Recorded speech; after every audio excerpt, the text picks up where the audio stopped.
দেখেন আমার হাতে এগুলা কি, এটিরে আমরা কইতাম আগে বুড়ি সুতা।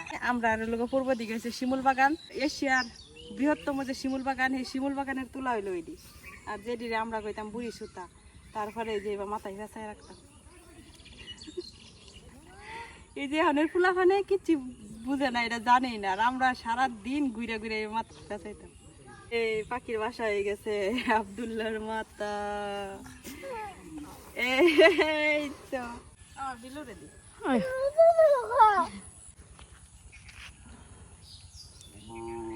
এই সময়টা আইলেই কিন্তু ওই যে শিমুল তুলা এমনি উইরাই একবারে বাড়ি ঘর সব জায়গায় বইরা থাকে। পানির ধরে না তো না। আসসালামু আলাইকুম, বিলফুট বেলাকিতে সবার অনেক অনেক স্বাগত জানাই। ধানের কাজ আমরা এখনো শেষ হয় না, ধানের কাজটা শেষ কইরা এখন বিকাল বেলায় তো ভাবলাম যে কি নাস্তা করা যায়। পরে দেখি ঘরের মধ্যে আলু আছে, তো ভাবলাম যে ইনস্ট্যান্ট আলুর চিপস বানায় খাই। আর আলুর চিপস খাইতে আমার অনেক বেশি ভালো লাগে। আর এই যে বাবির ছেলেও চিপস খাইবার চাইতেছে। আমার ছেলে অনেকক্ষণ ধরে কইতেছে চিপস খাবো চিপস খাবো। আমার তো বাজার অনেকটা দূরে, এখন তো বাজার থেকে আইনা দেওয়া সম্ভব না, এই জন্য কইতেছে যে বাড়িতে বানাই দেই। তো আপনারা পুরো ভিডিওটা দেখতে থাকুন কিভাবে একদম রোদে দেওয়ার ঝামেলা ছাড়াই একদম বাজারের মতো আলুর চিপস বানান যায়, একদম ইনস্ট্যান্ট। এটা আজকে আমরা করে দেখাইলাম। তো এই যে আমি যেরকম বড় বড় আলু লয়ে লইছি চিপস বানানোর লাগিয়া। তো একটা আলু দিয়ে কিন্তু অনেকগুলো চিপস হইব, তো দেখি কয়টা আলু দিয়া বানাইতে পারি আর কি। তখন আমি আলুগুলারে চিপস আকারে কাটতে লইলাম। আপনারা চাইলে কিন্তু এই আলুর চিপস গুলা, এই যে অনেক গ্রেটার আছে, সবজি গ্রেটার, এগুলা দিয়েও বানান যায়। আবার এই যে চিপস বানানোর মেশিন আছে, মেশিন আমার কাছে নাই, আমরা দাও দিয়াই করি। তো দাও দিয়া কেমনে করি এটা আপনারা দেখাই। চুলা সহই কিন্তু করবাম, চুলা ফালাইতাম না। এই যে এরকম চিকন চিকন পাতলা পাতলা করে রাখবাম আর কি।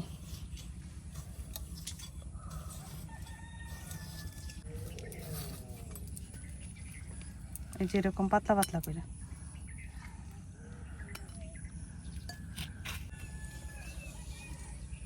কতটা পাতলা হইতেছে। তো যারা হলো গ্রেটারের সাহায্যে বা মেশিনের সাহায্যে করে তারা দিয়ে হয়তো আরো সুন্দর হয়। আমরা দাও দিয়া করি, যথেষ্ট চেষ্টা করতেছি যথেষ্ট পাতলা করার লাগে। তারপরেও কি আর মেশিনের মতো হইব?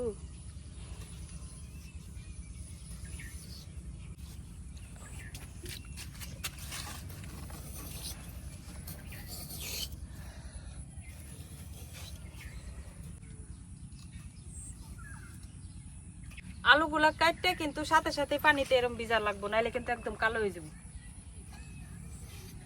একজনে যে চিপস খাওয়ার লাগে আগে তি বয়ে দিছে, আর অনেকজন দেখেন কারে করে দে।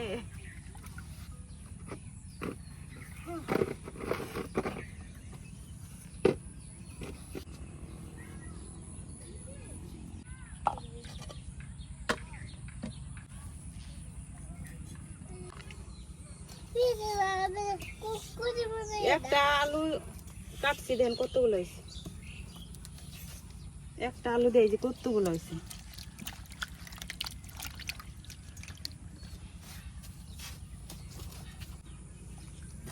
আর কাটতাম না, একটা আলু বড় দেখে একটা আলু দিয়ে করছি, এই একটা আলু দিয়ে হয়েছে অনেকগুলা। এখন এগুলারে ভালো করে ধুইয়া আমি পানির থেকে একদম উঠাইলাম।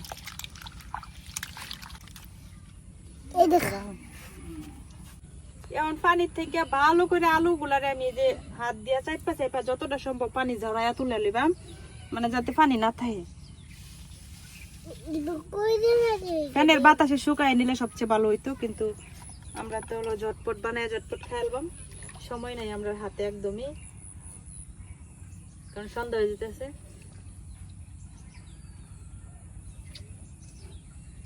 পানি সরাই না,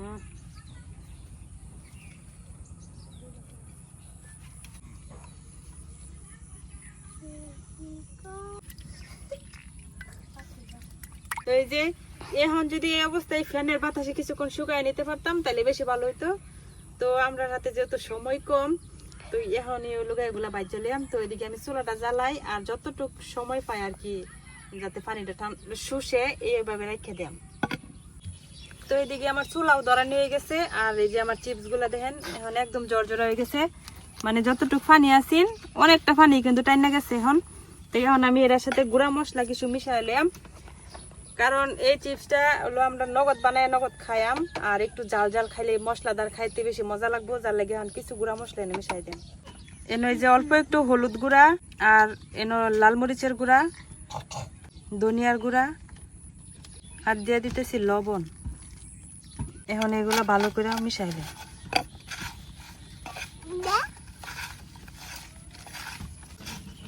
এই যে মশলা দিয়ে মাহানি হয়ে গেছে গা, দেখেন একটুও কিন্তু পানি নাই, একদমই জর্জরা আছে। এখন হলো কড়াইয়ে তেল দিয়ে দিন। তো আমার কড়াই গরম হয়ে গেছে, এখন তেল দিয়ে দিতেছি। চিপস বাজার লাগে এনে অনেকটাই পরিমাণ তেল লাগবো। আমার তেল কিন্তু গরম হয়ে গেছে, এখন আমি একটা একটা করে চিপস দিয়ে দেব। তেলটা মিডিয়াম গরম অবস্থায় দেওয়া লাগবো।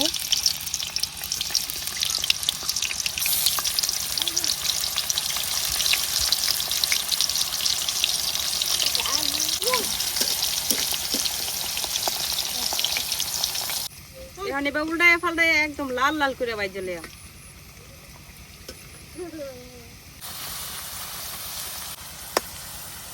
আলুর চিপস বানানি অনেক সোজা। এটা আর কি আপনি অনেকদিন সংরক্ষণ করতে পারবেন না এটাই, এছাড়া মানে যখন মন চাই তখনই কিন্তু হাতের কাছে একটা আলু দিয়ে বানাইলাম যা, আর অনেক মজা লাগে খাইতে, একদম বাজারের কেনা আলু চিপসের মতোই লাগে। আর যেহেতু এনে মশলা দিছি না, এই মশলাটা দেওয়াতে কিন্তু একটা ঝাল ঝাল মানে এত ভালো লাগে যে বিট লবণও দেওয়ার প্রয়োজন পড়ে না।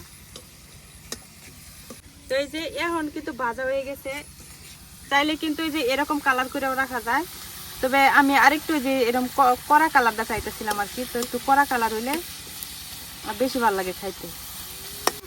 তো আমার কয়েকটা কিন্তু কড়া ভাজা হয়ে গেছে, এটি উড়ে এলাই, আর বাকিগুলা হইতে থাকে।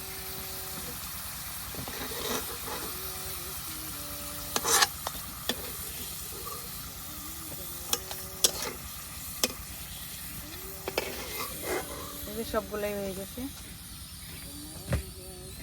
ভালো করে তেল ঝাড়াইয়া এই যে উড়াই নিলাম। এখন বাকি চিপস গুলো এমনি বাজ্যালাম।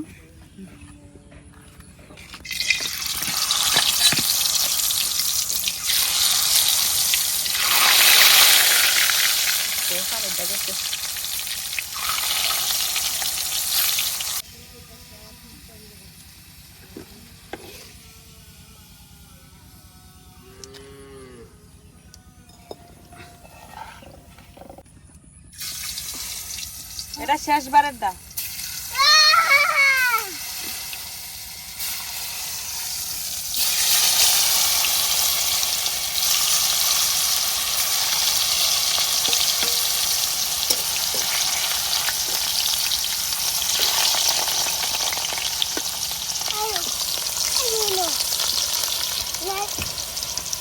বাজারে যে বড় বড় কড়াই দিতে হয়, যে এরকম বড়, সেই কড়াইটির মধ্যে দিলে একবার এই মানে 1 কেজি চিপস ভাজা হয়ে যাব।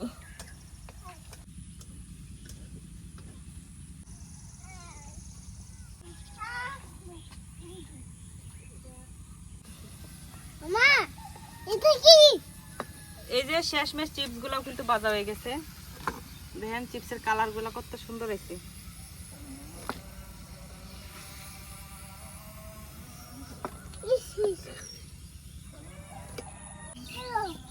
এই যে তৈরি হয়ে গেছে আমার ইনস্ট্যান্ট আলুর চিপস। এখন আপনারা চাইলে এনে কিন্তু বিট লবণ দিয়েও খাইতে পারেন, তো বিট লবণ দেওয়ার দরকার নাই, কারণ আমরা লোকা আগেই হলুদ মরিচ যা লাগে সব দেওয়া লইছি। আর এই যে দেখেন একটা চিপসও কিন্তু আমার কালো হয়েছে না, তো অনেকেরই অভিযোগ থাকে আলুর চিপস বানাইলে নাকি চিপস কালো হয়ে যায়। তো দেখেন তো আমার একটা চিপস কি কালো হয়েছে কিনা, একটা চিপসও কিন্তু কোনো কালো হয়েছে না। তো এরকম রাখলে বেশি সুন্দর লাগতো, তবে আমি একটু কড়া ভাজা দিয়ে একটু লাল লাল করছি। বিসমিল্লাহ, খাও। সাউন্ডটা শুনতে পাইতেছে নিশ্চয়ই, কপি আর মসমসা একদম বাজারের থেকে কিনে আনা যায় প্যাকেটের চিপস, তাই এই চিপসের মতোই লাগে।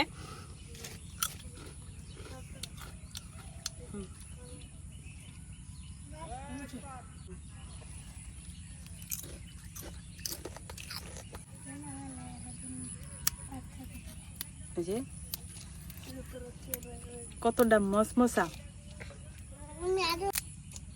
মানে রোদে দিয়া শুকায়া অনেক লং প্রসেস, কিন্তু হেডা হইলো যে অনেকদিন সংরক্ষণ করে রাখুন যা, কিন্তু এরা হলো সংরক্ষণ করার কোনো দরকার নাই, নগদ বানায় নগদ খেয়ে নেবেন। কেমন হয়েছে আব্দুল্লাহ? বাজার থেকে আরো চিপস কিনে খাইবা?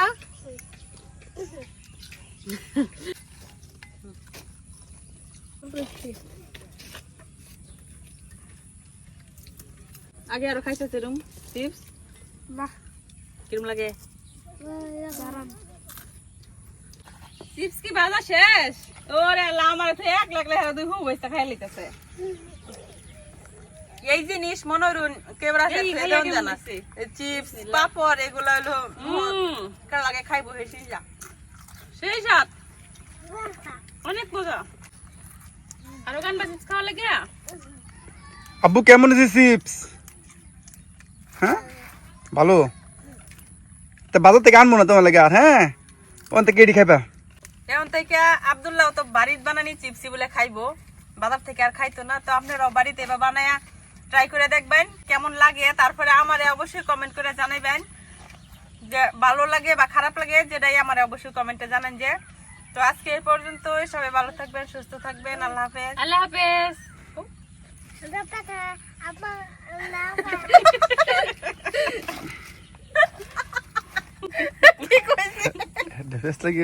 আল্লাহ হাফেজ। আল্লাহ হাফেজ।